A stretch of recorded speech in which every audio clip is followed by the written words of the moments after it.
When I help people sort out their dating lives, one of the most common things I find that's standing in the way of having a happy relationship, especially for people with childhood PTSD, is that they're not willing to be clear what they really want. They're not clear with other people. They're not even clear with themselves.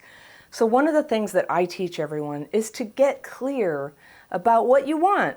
What's your vision for your life? And what kind of partner do you actually want? How do you want things to land in your life? Do you want to be married? Do you want to have kids? Do you want to go slow? Like, these are things you get to decide for yourself. And you get to choose the qualities in other people that would be important to you, necessary for you, or that would be a deal breaker for you. So when you make a list of what it is you really want, over time, you're going to be able to refine this list, and you can discover new things that you realize are important to you and new things that you've now learned the hard way will not work for you. So the more conscious that you can be about what you really want, and the more careful you can be to honor what you really want, what you don't want as well, then the easier it will be to stay out of heartbreak and entanglement that causes you to lose years of your life and delay when you finally do find a good relationship. So that's the thing about bad relationships. They don't just keep you from having a relationship in that time, but they deplete you. They can be destructive to your personality. They can make it a lot harder for you in the future to have a happy relationship just because you end up with these injuries emotionally that you just go, oh, here we go again. And you fall into a negative pattern that can push people away. So it's really, really important to go out with people who are good, who fit you, who don't have red flags blazing, but who are demonstrating good qualities that you should be looking for. And do you want to know what I think they are? I'm going to list them for you. Okay. So just a little background. Usually the best way to meet prospective partners is in real life through activities that you actually love doing. And you've heard this before, but to do that, to meet people in real life, it means that your job right now is to be doing activities that you love. That's how you're going to find people who have compatible things that they love doing too. And it will bring you into contact with people who fit your vision. You'll meet all kinds of people. You know, everybody knows that dating is a little bit of a numbers game. If you know what you're looking for, if you know what your vision is, and then you have contact with lots of people and meet them, you can't help but start finding people who begin to fit what it is you do want. That's how you do it. And the one advantage of meeting people online is at least you know it's a date, right? When you meet people out in the real world, there's some testing the water that goes on before you know if it's a date or you declare that it's a date or ask them out sometimes. So that's part of what I'm going to teach you here about qualities to look for. It requires looking for what I call green lights. All right, let's just call it green lights. I heard that word from Matthew McConaughey in his book, his autobiography, and he would talk about something really nice happening in his life, something positive, and he'd go, green light, with his nice accent. And I just got that. I think it's really the opposite. There's a red flag which says stop. There's a green light which says go. So looking for signs that somebody is a good person to date, what are the green lights? 1, it is a feeling in you that you feel romantically attracted to them, and they show you in big or small ways that they're attracted to you. And I know that sounds really simple and it sounds obvious, but how many times have you gotten it wrong, right? So you won't always know if you're reading their signs correctly, but either they seek out a conversation with you, or when you talk to them, they seem happy to talk to you and they make eye contact and they smile and they act interested in what you say, and they put a little effort into keeping the conversation going. Now, I know there's charming people out there who aren't really interested and they might do that. I'm going to tell you, several signs that you look for to see if it looks like a series of green lights for you. So that's one of them. They need to be interested. You need to feel it. You need to see signs that they're feeling it too. All right. Second thing, they are not already in a relationship. Again, that sounds really obvious. How many times have you gotten it wrong? So there's no green light for people who are kind of entangled in other relationships or seeing people right now. That's a heartache waiting to happen. Clarifying this with someone that you've just met in a gentle way. One totally socially acceptable way to do that is to, and you can simultaneously, you can find out if they're available and also let them know you're interested by saying, oh, that's interesting what you say. So are you in a relationship? And we all know that that's something that people say when they're kind of wondering if maybe they could date you. So I'm just giving you, this is a gentle, socially acceptable, not in people's face way. Also, you can save face if they go, why, yes, I am. That's my girlfriend over there. You can be like, oh, great. And you didn't just fall all over yourself for them. You're just getting information you need to know, do I have a green light? All right, third thing. So let's say they show signs of interest.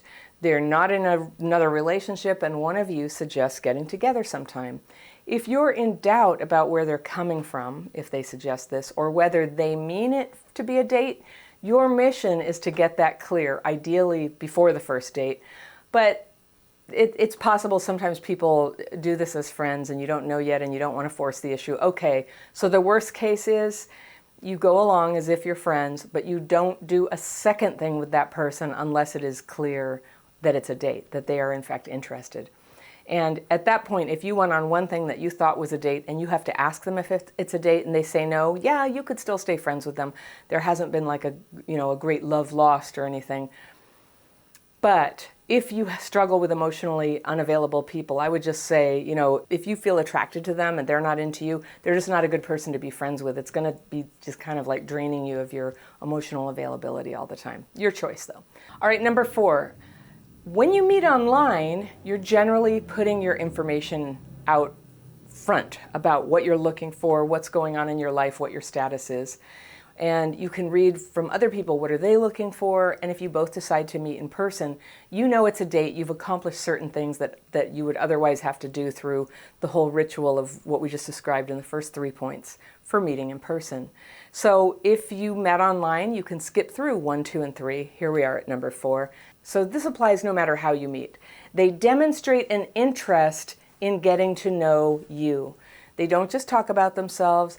They don't just try to impress you or talk about outside things like news or the weather. They talk about you. They want to know about you. They ask questions. Now, anyone who is healthy and looking to be in a relationship will have big questions about who are you. That will be the number one thing that they want to know, is who are you? So that's something to look for. That's a green light. All right. 5. They listen to what you say. They understand you. They get you. Now, not everybody in the world understands and gets you, but that's what you're looking for. Somebody good to have a relationship with. They're interested in you. And it's not just you two people taking turns asking questions and answering them like some sort of rote behavior. All right. Number 6. They make it clear that they are interested in you and this is a date. That is a green light. There are circumstances where it's okay, even though it's awkward, to get to know someone through 1 or 2 or at most 3 get-togethers or dates. If you find yourself falling for them but you're afraid to ask and you've been hanging out with them for a while, the answer is probably that they're not interested in you. They will usually let you know. You're avoiding the question. Why? Because either you know the answer or you fear the answer is no. But courageous, healthy people like to get this clear. They just want to know, and they don't want to go too far without knowing, is that where the other person's coming from? Is that what this is? I encourage you to do it too, so that you don't waste your lovely romantic possibilities waiting around in nervous limbo, afraid to ask, thinking you're not worthy to know, or thinking there's really nothing shameful about being interested in somebody and finding out they don't feel the same way. It's totally dignified to ask and then respond accordingly by stepping back. All right, that's 6. The 7th sign that someone is good to date is that they're open about themselves and what they're looking for. It could be a red flag if they jump right in and tell you tragic stories or rants about an ex or, even the trauma that happened to them as a kid, even though you have that too. It is boundaried not to go into deep stories that are emotional on early dates. All right, first you get to know somebody, later you can talk to them about it. So if people are, leaking out all the sad and angry stories and the rants, then they might be in healing mode, but they're not in relationship mode. They're not ready for a relationship yet. The openness to look for is about their vision for themselves, what they want in life. Do they want marriage? Are they interested in having a serious relationship? Do they want what you want? Do you have matching visions that go together? If yes, that's a green light. If no, then that would be a reason to stop dating them again, because sure, you can fill time by dating somebody who's not going to be a match. But if you have childhood trauma, and this has been a struggle for you, that you end up in relationships where you're attached but not happy, I'm just really going to encourage you, only get into the relationship that you really want. Just stand up for what you really want. So there are major compatibility issues that can be avoided when you get that on the table within 3 dates. All right, number 8 is, are they logistically available? And that means they live in the same general geographical area as you. They have time for a relationship. They don't have anything in their life that would get in the way of a committed relationship. And I'm talking about something like, an ex living in the basement, or a job that keeps them out of town most of the time, or they're about to move to another country. That is a red flag, not a green light. Number 9, they treat you, this is a sign, this is a green light, they treat you and everyone else you see them interacting with, food servers, other drivers, people on the street, animals, they treat them with kindness and respect. That is a green light, a good sign. All right, now anybody can put on an act early on, but if they can't put on the act in the first 6 dates, it's not going to work out. So watch for that. Watch for how they treat other people. Number 10, they're honest. If they notice the restaurant forgot to charge for the dessert, they tell the restaurant. If you ask them a question about themselves, they answer. They know how to be limited in talking about personal information, but they don't lie. If you catch somebody in a lie in the first 6 weeks, trust me, it's going to get worse. All right. They are, number 11, considerate about making plans with you. They make clear when a plan is firm. They show up when they say they'll show up, and they call if they're going to be late. They take care of that. Generally, they call when they say they're going to call, and they never leave you guessing about whether something they invited you to do was an invitation or just a random idea tossed out that's not actually happening. You've probably been there before. All right, the 12th sign that someone is good to date has to do with how you feel when you're dating them. That is the biggest thing. How do you feel while you're dating them?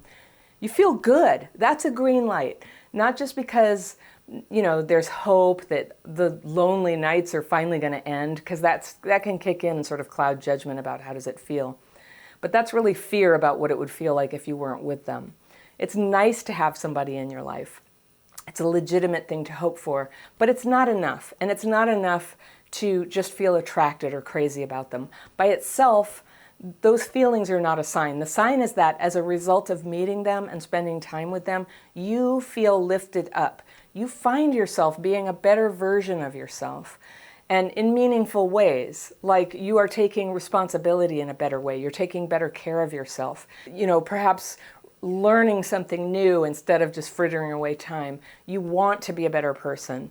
You want to do more. You want to be more. You want to be healthier, positive, be fulfilled. Those are signs that someone is a good influence on you and therefore a good match for you. And ideally, 2 people have this lifted up feeling from each other. 2 people feeling that way, that's a good sign. So if you like this topic and you want to hear more about things to avoid when you're dating, I've got this video lined up right here, and I will see you very soon.